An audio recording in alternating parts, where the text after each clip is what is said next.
Πετάω τις προβολές μου πάνω του και πάω να τον σώσω. Με πιάνει το σύνδρομο του Σωτήρα. Αυτόν τον άνθρωπο δεν τον σώζει ούτε αυτός του, ούτε τα αδέρφια του αν έχει, ούτε τα ξαδέρφια του αν έχει, ούτε οι γονείς του αν έχει. Και πάω εγώ να τον σώσω. Δεν τη θέλει τη βοήθειά μου εντωμεταξύ. Δεν μου τη ζητάει και δεν τη θέλει κιόλας. Κάποτε μια φίλη μου είπε: δεν μπορείς να σώσεις αυτούς που τους έχει πάρει πια το σκοτάδι.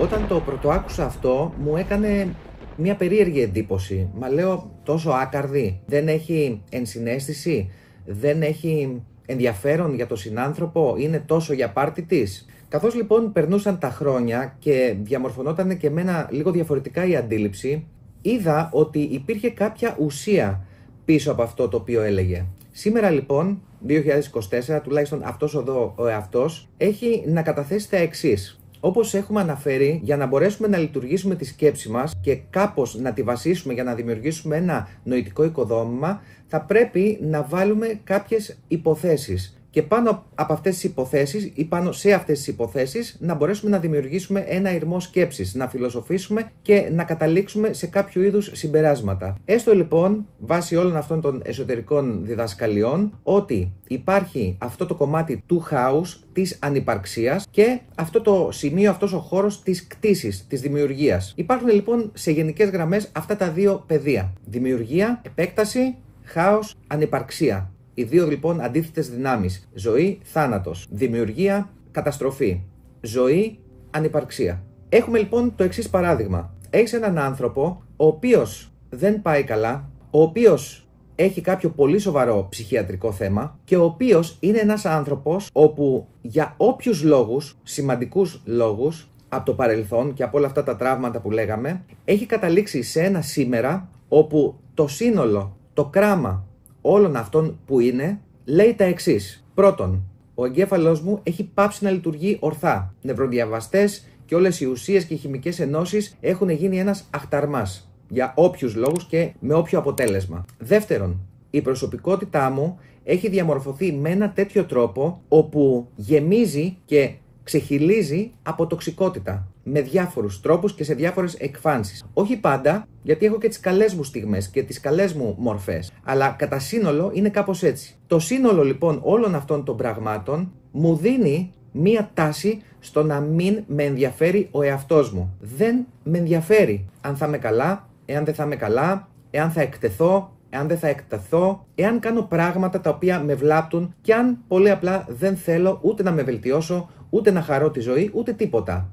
Αυτοί οι άνθρωποι, αν υποθέσουμε λοιπόν ότι έχουν έρθει με ψυχή, η ψυχή εκεί έχει ψιλοαποχωρήσει. Είναι τα λεγόμενα NPCs, Non-Plane Characters, τα οποία είτε έρχονται έτσι είτε μετατρέπονται έτσι. Ειδικά εάν πας πίσω και δεις το σημείο συναρμογής, εκείνο το βίντεο που έχουμε σε ένα βαθμό ένα παρόμοιο περιστατικό, όχι τόσο ακραίο βέβαια, αλλά θα καταλάβεις ότι γενικά με όλα αυτά τα εναλλακτικά θέλει λίγο προσοχή. Ή σε ανθρώπους που βλέπεις ότι το μάτι τους δεν έχει ζωή μέσα. Όχι έχει μικρή φωτίτσα, δεν έχει φωτιά, έχει σβήσει. Έχει τελειώσει αυτός ο άνθρωπος. Μας πιάνει λοιπόν το συναίσθημα, σε αυτή την εποχή που πέρασε, έχει σχεδόν περάσει, και επειδή το συναίσθημα έχει αυτό το τεράστιο μαγνήτη, πάμε και γινόμαστε έρμεα αυτού του συναισθήματος και κλειδώνουμε πάνω, για παράδειγμα, σε έναν τέτοιον άνθρωπο. Άρα, εάν εσύ τώρα είσαι ένας άνθρωπος, μάλλον ας το πάρουμε σε μένα. Αν εγώ είμαι ένας άνθρωπος όπου δεν έχω πάρει προσοχή, δεν έχω πάρει αξία, νιώθω ότι με έχουν εγκαταλείψει, νιώθω ότι με έχουν παραμελήσει και όλο αυτό το πράγμα, εκεί, σε αυτόν τον άνθρωπο που περιγράφαμε πριν λίγο, θα κάνω προβολή των δικών μου θεμάτων. Θα ταυτιστώ, γιατί έχω πολλά κοινά στοιχεία με αυτόν τον άνθρωπο. Τι γίνεται λοιπόν? Αυτός ο άνθρωπος πλέον διάτριτος έχει μέσα του μία παρέα η οποία δεν ανήκει στη δημιουργία και στη ζωή. Έχει άλλου είδους παρέα. Άλλου είδους δυνάμεις οι οποίες τον τραβάνε ή την τραβάνε προς την ανυπαρξία. Ή τον κάνουν ή την κάνουν υποχείριο ώστε μέρος αυτής της ανυπαρξίας να έχει πρόσβαση σε αυτό εδώ το πεδίο. Αυτός ο άνθρωπος λοιπόν δεν τον ενδιαφέρει ούτε να είναι καλά, ούτε αν θα ζήσει, ούτε αν θα πεθάνει, ούτε αν θα βλάψει τον εαυτό του, ούτε αν θα βλάψει τους άλλους που τον αγαπάνε, που τον θέλουν να τον φροντίσουν. Έχει γίνει μία μαύρη τρύπα. Μία αναστρέψιμη. Εκτός αν κατέβει το τέρμα Avatar, ο Μέγας Δάσκαλος, και κάνει ένα έτσι και όλα φτιάξουν. Αλλά επειδή αυτά είναι λίγο μακρινά, σε αυτό εδώ το απλό πεδίο είναι κάτι το οποίο είναι μία αναστρέψιμο. Έρχομαι λοιπόν εγώ και τι κάνω? Ταυτίζομαι με αυτόν τον άνθρωπο ή πετάω τις προβολές μου πάνω του και πάω να τον σώσω. Με πιάνει το σύνδρομο του σωτήρα. Αυτόν τον άνθρωπο δεν τον σώζει ούτε αυτός του, ούτε τα αδέρφια του αν έχει, ούτε τα ξαδέρφια του αν έχει, ούτε οι γονείς του αν έχει, και πάω εγώ να τον σώσω. Που δεν τη θέλει τη βοήθειά μου εντωμεταξύ, δεν μου τη ζητάει και δεν τη θέλει κιόλας. Έχω λοιπόν εγώ αυτό το δώρο της ζωής, το θείο δώρο της ζωής. Έχω έρθει εδώ για να κάνω κάποια πράγματα, να εξελιχθώ σαν ψυχή, να προσφέρω εκεί έξω, να κάνω τον τόπο καλύτερο, και επιλέγω ασυνείδητα, μιας και γίνομαι έρμεο, να πάρω αυτό το θείο δώρο, αυτές τις μονάδες ενέργειας συνείδησης ζωής εδώ στο 3D, και να πάω και να τις πετάξω μέσα σε μια μαύρη τρύπα. Γνωρίζω ότι είναι μαύρη τρύπα αυτό το πράγμα, δεν έχει επιστροφή, και επειδή γίνομαι έρμεο των συναισθημάτων μου και όλων αυτών που συζητήσαμε πριν, πάω και δίνω το είναι μου, η δημιουργία και ο θεϊκός πινθύρας, όλα αυτά πάνε εκεί και από εκεί έξω, στην ανυπαρξία. Οπότε έχουμε έναν άνθρωπο εκεί, έναν άνθρωπο εδώ, εμένα. Πάμε ένα επίπεδο τώρα πιο πίσω. Αυτός ο άνθρωπος έχει μια σχέση με αυτόν εδώ τον άνθρωπο, ο οποίος είναι σε πιο μεγάλο level. Μεγαλώνει τα level σε αυτό το παράδειγμα. Αυτός λοιπόν εδώ άνθρωπος προσπαθεί να διδάξει ή τέλος πάντων να δώσει ένα διαφορετικό τρόπο σκέψης σε αυτόν τον άνθρωπο και να του πει ότι κοίταξε να δεις, έχει μείνει πίσω ο εαυτός σου. Θέλεις δουλειά, το ξέρεις, πρέπει να λύσεις κάποια θέματα πολύ σοβαρά και να βελτιωθείς, να λύσεις τα ψυχολογικά σου, να τα προχωρήσεις, να προχωρήσεις θεραπείες σου και να έχεις μια καλύτερη εμπειρία ζωής. Δεύτερον, έχει μείνει πίσω η δουλειά σου. Τρίτον, έχει μείνει πίσω η σχέση σου. Στη δουλειά του μεταξύ χάνεις και χρήματα. Έχει μείνει πίσω η σχέση σου. Έχουν μείνει πίσω πάρα πολλά πράγματα, δηλαδή δεν είναι ότι δεν έχεις τον δεύτερο χιτώνα, δεν έχεις ούτε τον πρώτο χιτώνα, και πας από αυτά που δεν έχεις να τα δώσεις στη μαύρη τρύπα. Εσύ λοιπόν, εφόσον προσπαθώ εγώ τώρα είτε να σε διδάξω ή τέλος πάντων να σου δείξω κάποια πράγματα από έναν άλλο πιο ευρύ τρόπο σκέψης, ένα τρόπο σκέψης όχι ότι να μην με ενδιαφέρει ο συνάνθρωπος, ένα τρόπο σκέψης να έχω διάκριση, να ξέρω πού πετάω την ουσία μου, πού μοιράζω την ενέργειά μου, το είναι μου, όλο αυτό το πράγμα. Τα έχει πει και ο Ηράκλειτος, τα έχει πει και ο Ιησούς Χριστός στις παραβολές και στις αντίστοιχες σοφίες. Πού τα πετάς, πρόσεχε τα, δεν τα πετάς ούτε στα βράχια, ούτε μετά κρίνεις στα γαϊδούρια που δεν τους αρέσει ο Χρυσός. Και άλλοι πόσοι έχουν πει τα ίδια. Προσπαθώ λοιπόν εγώ να σου δείξω όλα αυτά τα πράγματα και εσένα η απάντησή σου είναι: μα αφού αυτός ο άνθρωπος δεν έχει κανέναν να τον φροντίσει, θα τον αφήσω έτσι, δεν θα έχω ενοχές? Γεια χαραντάν. Συνεχίζω λοιπόν εγώ να τροφοδοτώ με το είναι μου και την ενέργειά μου αυτόν εδώ τον άνθρωπο, ο οποίος είναι ανεπίδεκτος μαθήσεως. Είναι ανεπίδεκτος διεύρυνσης συνείδησης. Πάμε άλλο ένα επίπεδο πίσω. Έχουμε λοιπόν έναν εκεί δίπλα στην ανυπαρξία, άλλον έναν ο οποίος πάει να τον βοηθήσει, και έχουμε κι άλλον έναν πιο πίσω, εμένα που ήμουνα, ο οποίος αυτός ο άνθρωπος πάει να βοηθήσει τον άλλον. Άρα έχουμε 1, 2, 3. Έρχομαι λοιπόν τώρα εγώ που είμαι πίσω από όλους αυτούς και πιάνω αυτόν και λέω: ρε φίλε, πολύ καλά τα κάνεις που αγαπάς αυτόν τον άνθρωπο, που ενδιαφέρεσαι για αυτόν τον άνθρωπο, ή τέλος πάντων δουλεύεις για τον συνάνθρωπο, δεν έχεις καμία σχέση μαζί του, αλλά σου βγαίνει να τον βοηθήσεις, και βλέπεις ότι αυτά που δίνεις πάνε για πέταμα. Δεν πιάνει τόπο τίποτα. Τα λες μήνες τώρα και όλα αυτά δεν πιάνουν τόπο.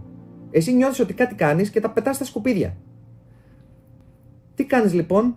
Αντίστοιχα, το ίδιο το θείο δώρο που έχεις στη ζωή, το θεϊκό σπινθήρα, την ενέργεια σου, όλα αυτά, πας και τα πετάς. Και εσύ τώρα εδώ απαντάς στο άλλο επίπεδο ότι μα τι να κάνω, να τον αφήσω έτσι, αφού δεν βλέπει μπροστά του, χρειάζεται κάποιον να τον βοηθήσει. Άρα λοιπόν τι έχουμε? Ένα επίπεδο δίπλα στην ανυπαρξία, δεύτερο επίπεδο, τον άνθρωπο που χωρίς διάκριση είναι έρμεο των συναισθημάτων του και πάει και τα δίνει. Έχουμε άλλο ένα επίπεδο, τον άνθρωπο που αγαπάει, που θέλει να φροντίσει τον άλλον, και ο άλλος το μόνο που έχει να πει είναι: μα δεν θα λυπηθώ τον άνθρωπο, δεν θα στεναχωρηθώ, δεν θα έχω ενοχές αν τον αφήσω έτσι και πάθει τίποτα. Και μετά έχουμε μπόνους. Και μετά έχουμε και αυτό εδώ το επίπεδο, το οποίο κάνει το ίδιο, τέταρτο επίπεδο, στον επόμενο άνθρωπο. Και πάει λέγοντας. Και τι έχουμε λοιπόν? Έχουμε τη δύναμη της δημιουργίας, της ζωής, έχουμε την ανυπαρξία, το χάος και όλη τη μαυρίλα και τις έρπουσες, και έχουμε λοιπόν μία απώλεια ρεύματος ενέργειας ζωής που περνάει μέσα από όλους αυτούς τους πυλώνες και καταλήγει να ρουφιέται από εκεί κάτω. Δηλαδή, όλα αυτά τα επίπεδα, όλοι αυτοί οι άνθρωποι, δεν λέμε δεν θα ασχοληθώ με τον συνάνθρωπο, δεν λέμε δεν θα βοηθήσω, δεν λέμε ότι δεν θα εμπλακώ συναισθηματικά, να νιώσω, να έχω αυτή την τάση, να κάνω κι εγώ το κομμάτι μου. Όχι. Αλλά όταν κανένας δεν είναι επίδεκτος μαθήσεως και πάει όλη η ρουφίχτρα μέσα εκεί κάτω, φαντάσου αυτό να γίνεται σε επίπεδο πλανητικό. Να το τερματίσουμε τώρα τη σκέψη μας. Τι θα γίνει εκεί πέρα αν όλοι είναι το ίδιο πράγμα, αυτό που συζητούσαμε, επίπεδο, φτάσουμε στο τελευταίο επίπεδο, στον 8 δισεκατομμύρια κάτι άνθρωπο. Τι θα γίνει? Όλη η δημιουργιακή επέκταση πέρα στην ανυπαρξία. Αυτό είναι όταν λέμε επεκτείνω τη σκέψη μου και δεν κοιτάω το δάχτυλο, κοιτάω το φεγγάρι. Την τερματίζω τη σκέψη μου, εφόσον δεν μπορώ τόσο κοντά να δω τις μοίρες, να δω πού πάει αυτό το πράγμα μακριά, το πηγαίνω στο τέρμα, να τραβήξω μία ευθεία, το mean, το μέσο, και να δω πού πάει αυτό το πράγμα σαν λειτουργία, σαν τρόπο σκέψης. Άρα λοιπόν ένα ερώτημα μένει. Μόνο ένα ερώτημα μένει, ένα πολύ σκληρό ερώτημα. Ποιος είναι αυτός ο άνθρωπος που θα κόψει το σχοινί? Δηλαδή, κρεμόμαστε όλοι από ένα γκρεμό και είναι ο ένας που κρατάει σχοινί, ο άλλος που κρατάει σχοινί, ο άλλος που κρατάει σχοινί, ο άλλος που κρατάει σχοινί, και θα πέσουμε όλοι κάτω. Δεν γίνεται να σωθούμε όλοι. Δεν γίνεται. Δηλαδή, δεν γίνεται. Ή περιμένουμε μέχρι να έρθει κανένα ελικόπτερο. Αλλά είναι έτσι η κατάσταση που θα φύγουμε όλοι κάτω. Αυτή λοιπόν είναι η σκληρή απόφαση του ποιος θα αφήσει το σχοινί. Υπάρχουν πολλές γραμμές σκέψης ηθικής. Αυτή είναι μία από αυτές. Και για εμένα, όσο σκληρό κι αν είναι, θα πρέπει να μπαίνουμε σε αυτές τις διαδικασίες σκέψης. Ξέρεις γιατί? Γιατί έτσι όπως είναι τα πράγματα που τα λέμε και τα ξαναλέμε, χρειαζόμαστε πάρα πολύ βοήθεια. Χρειαζόμαστε πολύ μεγάλες αλλαγές συνειδησιακά και όχι μόνο όλη η ανθρωπότητα.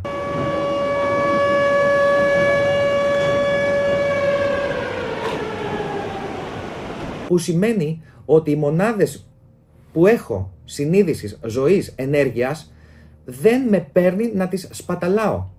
Αυτόν τον άνθρωπο δεν τον παίρνει να τις σπαταλάει. Τον άλλον άνθρωπο δεν τον παίρνει να τις σπαταλάει. Γιατί πάνε όλες στη ρουφίχτρα, ενώ ταυτόχρονα υπάρχουν 1 εκατομμύριο άνθρωποι οι οποίοι περιμένουν ένα δάσκαλο, μία δασκάλα, ένα φίλο, μία φίλη, ένα βοηθό, έναν οτιδήποτε που θα τους δώσει το χείλας βοηθείας, γιατί θα καταλάβουν πόσο σημαντική είναι η ζωή τους, πόσο δύσκολο είναι το επίπεδο που έχουν πάει και θα νιώσουν και την ευγνωμοσύνη και θα ευχαριστήσουν τον άνθρωπο που πραγματικά τους βοήθησε να βγουν από αυτή τη μαυρίλα και μετά σταδιακά να κάνουν και αυτοί το δικό τους κομμάτι και να βοηθήσουν από εδώ και από εκεί. Άρα η επιλογή είναι συγκεκριμένη. Ή που θα λειτουργήσω κατά αυτόν τον τρόπο και ξεχνάω όλο μου το είναι, όλους μου τους αγαπημένους ανθρώπους, όπου από αυτούς στερώ για να δώσω εκεί που πάει στη ρουφίχτρα, τους ανθρώπους που δεν ξέρω και την πιθανή αποστολή που μπορεί να έχω ή το έργο που μπορεί να έχω. Ο χρόνος είναι περιορισμένος εδώ πέρα σε αυτό το 3D. Ψέμα, ξεψέμα, ολόγραμμα, ξεολόγραμμα. Είμαστε εδώ για να ζήσουμε αυτό το εργάκι. Στερώ λοιπόν από όλα αυτά και από την ύπαρξη και τα στέλνω όλα στην ανυπαρξία. Άρα λοιπόν η ύπαρξη τι μήνυμα παίρνει για μένα? Ότι δεν αξίζω αυτό το θείο δώρο που μου έχει χαριστεί. Μπράβο, πολύ ωραία το κάνω με το συναίσθημα, αλλά εκεί που το πάω, πάει για πέταμα.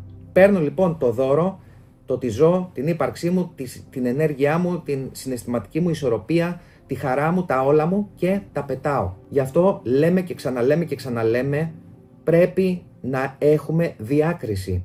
Είναι ένα από τα νούμερο 1 πράγματα τα οποία θα πρέπει να έχω στόχο στη ζωή μου να τα εξασκώ συνεχώς. Θα πρέπει να έχω διάκριση, να ξέρω τι κάνω, πού πάω, ποιος είμαι, τι επιλογές έχω, τι σημαίνει η κάθε μου επιλογή. Διαφορετικά, όχι δεν πρόκειται να φωτίσουμε αυτά τα σύμπαντα, αλλά προσκαλούμε τα σκοτάδια μέσα στη δημιουργία. Οι δυνάμεις είναι 2. Είτε δημιουργούμε, είτε καταστρέφουμε. 1-0. Εάν θέλουμε να βγάλουμε συμπεράσματα εύκολα και αλάνθαστα, υποβιβάζουμε τη σκέψη μας στο πιο απλό, αν μας αφήσουν.